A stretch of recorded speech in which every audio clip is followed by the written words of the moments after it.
प्रत्येक जण आपापलं वैशिष्ट्यपूर्ण अस्तित्व जगण्यात आणि टिकवून ठेवण्यात समाधानी आहे. निर्मितीच्या 5व्या दिवशी जर निर्माणकर्त्याचा हात थांबला असता, तर सगळीकडे शांती आणि समाधानामध्ये ताळमेळ राखला गेला असता. पण 6वा दिवस उजाडला. सूर्य पुढे म्हणाला, "तू दूर राहून प्रत्येक गोष्टींचं निरीक्षण करतोस. तू ज्ञानी आहेस." तरुणाने म्हटलं, "पण प्रेमाबद्दल तुला काहीही माहीत नाही. कारण 6वा दिवस नसता तर माणूस अस्तित्वातच आला नसता. मग तांब नेहमी तांबच राहिलं असतं आणि शिसं नेहमी शिसच.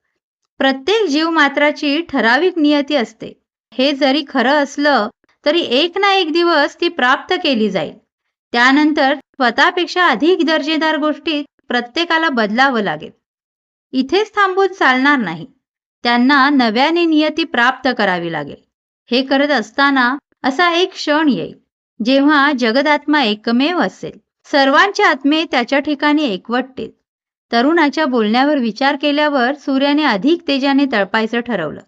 त्या दोघांमधील संभाषणाचा आनंद घेणाऱ्या वाऱ्याने तत्क्षणी आपला जोर वाढवला. तरुणाला दिपवण्याचा सूर्याचा प्रयत्न असफल झाला. म्हणूनच किमया अस्तित्वात आहे, तरुण आत्मविश्वासाने म्हणाला. त्यामुळे प्रत्येक जण आपला खजिन्याचा मागोवा घेईल आणि तो शोधून काढेल. पूर्वायुष्याहून अधिक चांगलं आयुष्य जगू लागेल.